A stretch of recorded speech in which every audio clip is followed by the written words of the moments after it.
कितना सुंदर संवाद लिखा है महाराज शिव महापुराण में कि नारी के मुख से अगर एक बार निकल जाए कि मेरी जिंदगी तुमसे विवाह कर कर बेकार हो गई, उस समय नारी का सातित्व समाप्त हो जाता है। इसलिए माताओं आपसे निवेदन है, जिंदगी में सारी लड़ाई लड़ना, सब कुछ बोलना, पर अपने पति से यह मत कहना कि तुमसे विवाह कर कर मेरी जिंदगी बेकार हो गई, क्योंकि विवाह तुमने किया है पर भाग्य उसने लिखा है। भाग्य लिखने वाला वो है। और आपसे फिर निवेदन करूंगा, राम मंदिर जाओ, कृष्ण मंदिर जाओ, शिव मंदिर जाओ, भवानी के मंदिर जाओ, तुम्हारे 33 कोटि देवताओं के मंदिर चले जाओ, गणेश जी के मंदिर जाओ, तुम्हारी मर्जी पड़े उस देवता के मंदिर जाना, कोई तुम्हारा भाग्य नहीं बदल सकता। जो तुम्हारी किस्मत में लिखा है वो तुमको भोगना पड़ेगा।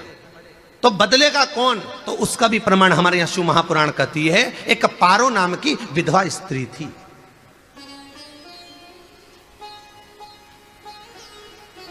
क्या नाम है उसका? नाम पारो। विधवा है, पति नहीं है, एक बेटा है। और विधवा स्त्री जो थी वो गर्भ से थी, उसका संतान नहीं हुई थी, पति मर गया था, वो गर्भावस्था में बेटा रह गया और पति चले गया। पारो बड़ी दुखी थी, भगवान का भजन करती बहुत, घर में कुछ भी नहीं था, जो व्यापारी जो धन था उसके पति का वो सब लोग खा गए। जब जैसे व्यक्ति जब तक जीवित है तब तक संसार उसका है, जैसे ही वो गया उसका सारा धन भी उसके साथ चला गया, व्यापार धन गया। रो पड़ी पारो, आंखों से अश्रु बहता है, नैनों से जल बहता है, नैनों से बिंदु बहता है। और पारो की आंखों से जब आंसू बह रहा है, अश्रु निकल रहा है, जल बह रहा है, बेटे को जन्म दिया, उसने सोचा अपनी जिंदगी तो बेकार हो गई, पर बेटा जन्म लिया तो इसका नाम अच्छा रख दूं तो हो सकता है भाग्य आगे अच्छा हो। तो उसने उसका नाम भाग्य सिंह रख दिया। क्या नाम रखा? भाग्य सिंह। भाग्य अच्छा रहेगा इसका, तो हो सकता है कुछ अच्छा कर ले। पर बेटे की भी किस्मत इतनी प्रबल नहीं थी। मां जगह जगह बर्तन मांज कर काम कर कर बच्चे का पालन कर ली। बच्चा थोड़ा बड़ा हुआ, मां मेरे सारे मित्र सेठ हैं, मेरा ही किस्मत, मेरा ही भाग्य ऐसा क्यों है, मेरी ही किस्मत ऐसी क्यों है ऐसा?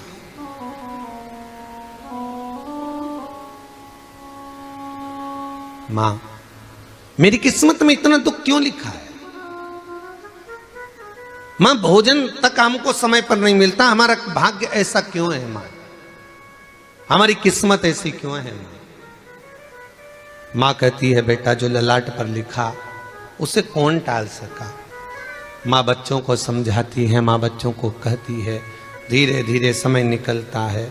मां एक बार बता, मां तू कहती है कि सब भगवान ने लिखा है भाग्य में, तो भगवान का मिलेगा मुझे बता दे। मां बोलती है ऐसी कोई जगह नहीं जहां भगवान नहीं, वन में मिलेगा। हाँ मिलेगा। मां का कहना मानकर भाग्य सिंह वन में चले गया और घने जंगल में भाग्य जब गया, भाग्य सिंह और घने जंगल में जब पहुंच गया, ढूंढते ढूंढते ढूंढते ढूंढते ढूंढते तो भी भगवान तो भगवान, भगवान की छाया तक नहीं मिली। भगवान की छाया तक, आंखों में जल भर गया, बेहोश होकर गिर गया। शाम का समय था, विष्णु और लक्ष्मी निकल कर जा रहे थे। लक्ष्मी और विष्णु जाते जाते उसको देखकर रूप बदल के उसके पास गए। बेटा आपका नाम क्या है? हमारा नाम भाग्य सिंह है। कहां जा रहे हो? भगवान से मिलना है हमको। क्या काम है तुम्हें भगवान से? भगवान से पूछना है कि मेरी किस्मत ऐसी क्यों बनाई, मेरी किस्मत में गरीबी क्यों लिखी, मेरे भाग्य में इतना दुख क्यों लिखा। मुझे भगवान से पूछना है कि मेरी किस्मत ऐसी क्यों बनाई, मेरी किस्मत में इतना दुख क्यों लिखा। इतनी तो भगवान बोले ये तो देखो भाग्य भाग्य की बात है, सबके भाग्य में अलग अलग होता है। नहीं नहीं, मुझे भगवान से पूछना। तो हुआ क्या? मैं बहुत गरीब हूं, मैं बहुत दुखी हूं, भगवान से प्रार्थना है कि मुझे कुछ मेरी जिंदगी का अच्छा कार्य कर दीजिए। लक्ष्मी जी को दया आ गई, नारायण से बोले प्रभु इसको कुछ दे दो, थोड़ा सा इसके ऊपर कृपा कर दो। नारायण बोले इसके भाग्य में नहीं है लक्ष्मी, इसके भाग्य में नहीं है लक्ष्मी। लक्ष्मी मैं दे भी दूंगा तो इसकी किस्मत में नहीं है। लक्ष्मी कहती है आपका काम देने का है, आप तो दो। भगवान ने कहा लक्ष्मी नहीं है भाग्य में, तुम तो दे दो। लक्ष्मी जी के कहने पर नारायण ने उसको एक हीरे का हार दे दिया, ले ये ले हीरे का हार। वो प्रसन्न हो गया, हीरे का हार मिल गया। और हार लेकर वो चला, और चलते चलते उसने सोचा मेरी मम्मी को दूंगा, मेरी माता को दूंगा, माँ बड़ी प्रसन्न हो जाएगी। हीरे का हार लेकर जा रहा था। हार ले जाते उसको रास्ते में इतने में उसको तुरंत उसी समय पर कहीं सोचादि कर्म के लिए जाना पड़ा। उसने सोचा इस हार को इस पत्थर पर रख देता हूं, अभी आऊंगा वापिस इस हार को उठाकर घर लेकर चले जाऊंगा। और सोचादि कर्म के लिए वो चल दिया। गया, हाथ धोकर आया, इतने में एक चील उड़ती उड़ती आई, उसका हार लेकर चली गई। आके रोने लगा, माँ को जाकर कहा माँ किस्मत तो देख, इतना जोरदार हार मिला था हीरे का, पर भाग्य में नहीं था, नहीं मिला। इतने में वो रोता रोता तुरंत फिर भगवान के पास गया, रोता बिलखता फिर पहुंच गया वन के अंदर। फिर भगवान मिले। भगवान ने पूछा अब क्या हुआ? प्रभु मेरा हार तो वो हीरे का, मेरा हीरे का हार ले गई चील। भगवान बोले देख भैया हम तो तेरी किस्मत में था, वो कर दिया, अब आगे तू एक काम कर, ब्रह्मा जी से जाके मिल। ब्रह्मा जी कहां मिलेंगे? यहां से आगे जा, ब्रह्मा मिल जाए। ब्रह्मा के पास गए। ब्रह्मा जी ने कहा क्या हुआ? ब्रह्मा जी मेरे भाग्य में गरीबी लिखी है, कुछ अच्छा कर दीजिए। ब्रह्मा जी कहते हैं तुम्हारा भाग्य में जो लिखा है वो तुम्हें भोगना पड़ेगा। नहीं नहीं आप कृपा करो। लक्ष्मी जी ने नारायण से कहा इसको कुछ कृपा कर दो। तो भगवान ब्रह्मा जी ने कहा चलो इसका भाग्य बदलने के लिए एक हीरे की अंगूठी दे देता हूं। भगवान ने उसको हीरे की अंगूठी दे दी।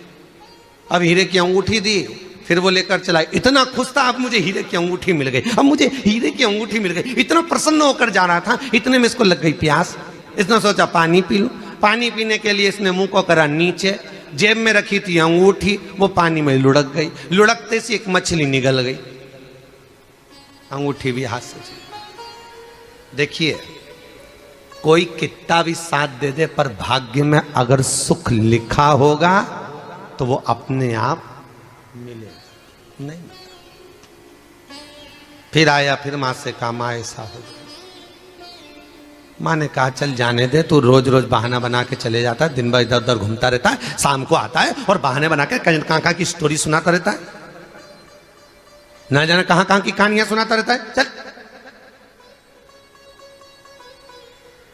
काम पे जा, कुछ काम कर तो भाग्य बदलेगा। नहीं नहीं मां मैं सत्य बोल रहा हूं, नहीं माना। फिर चले गया।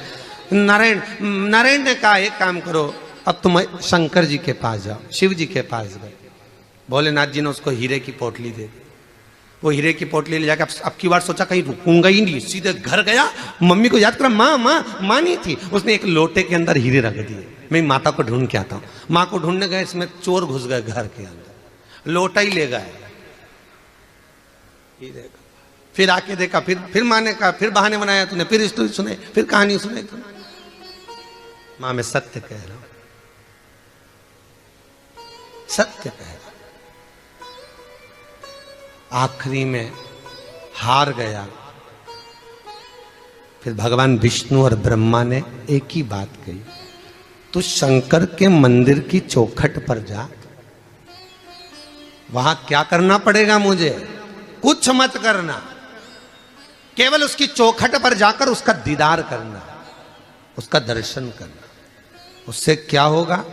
भगवान विष्णु और ब्रह्मा कहते हैं 33 कोटि देवताओं के पास जाएगा तो कुछ नहीं होने वाला, पर शंकर के दरवाजे पर भाग्य देवी रोज प्रतिदिन झाड़ू लगाती है। कौन झाड़ू लगाती है? भाग्य देवी। आपसे निवेदन है, बहुत सुंदर कथा, इससे समझना कि विष्णु ब्रह्मा राम कृष्ण आदि 33 कोटि देवताओं के पास तुम चले जाओ, कोई तुम्हारा भाग्य नहीं बदल सकता। हां अगर भाग्य देवी का तुम स्मरण करो, किसी मंदिर में जाना तो ये भगवान से कहना भगवान लक्ष्मी दो। भगवान से लक्ष्मी मत मांगना, भगवान से कहना मेरा भाग्य ऐसा कर दो, या भाग्य देवी की कृपा मुझ पर बरसा दो जिससे मेरा भाग्य बदल जाए, कुछ अच्छा हो जाए मेरी जिंदगी में। तो जाके शंकर के मंदिर के बाहर खड़े हो, भाग्य देवी मां झाड़ू लगाती है, भाग्य देवी उनकी चौखट पर बैठी रहती है। तू जा, उससे क्या होगा? बस देवता तो तेरी जिंदगी बदलने के लिए कब से इंतजार कर रहे हैं, पर तेरा भाग्य नहीं बदल पा रहा। तेरा भाग्य बदलेगी तो भाग्य देवी ही बदलेगी। गया शिव मंदिर के दरवाजे पर जाकर खड़ा हो जाता, भीड़ होती तो दरवाजे से दर्शन कर लेता। बाबा से नयन मिलाता, रोज प्रतिदिन जाता। एक दिन शंकर जी ने भाग्य देवी से कहा, देवी इसका भाग्य बदल दो। देवी कहती है, भोलेनाथ इसकी किस्मत में ब्रह्मा जी ने यही लिखा है दुख, इसकी किस्मत में ठोकरें खाना ही लिखा है। भाग्य देवी तुम मेरे दरवाजे की झाड़ू लगाती हो, आज इसके भाग्य की झाड़ू लगाइए। भाग्य देवी ने कहा, भोलेनाथ आप कह रहे हो? हाँ मैं कह रहा हूं, क्योंकि मेरे दरवाजे पर इतने दिन से रोज आ रहा है और मेरे दरवाजे से खाली चले जाए अच्छा नहीं लगता। भाग्य देवी ने भाग्य बदला। एक सोने का सिक्का झाड़ू लगाते लगाते दरवाजे पर पटक दिया। उस सोने के सिक्के को लेकर वो चला और सोने के सिक्के को ले जाकर उसने माता को दिया। अब भाग्य कैसे बदलता है वो देखिए। सोने का सिक्का लेकर गया और तुरंत वो सोने का सिक्का घर में पहुंचा। राशि ठाठ हो गया, बेचकर भोजन की व्यवस्था करी। एक दिन माँ ने सोचा कुछ ऐसा करूं कि मैं मछली का व्यापार करूं, और मछली खरीदने के लिए गई। और मछली खरीदने के लिए गई, जो मछली मिली दे तो दी व्यापारी ने, परंतु घर लाते लाते वो मर गई। मरा तो काटा तो इसमें से हीरे की अंगूठी मिल गई।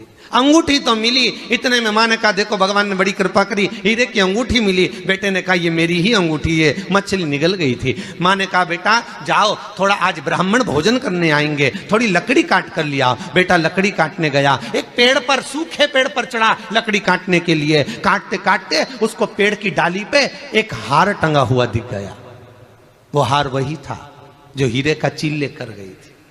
वो हार प्राप्त हो गया। आते आते रास्ते में प्यास लगी, सोचा कहीं एक आध बर्तन मिल जाए। पड़ा हुआ तो लोटा पड़ा हुआ मिल गया जिसमें हीरे पड़े हुए थे। जब भाग्य चलता है तो सारी रास्ते अपने आप खुलते खुलते खुलते खुलते चले जाते हैं।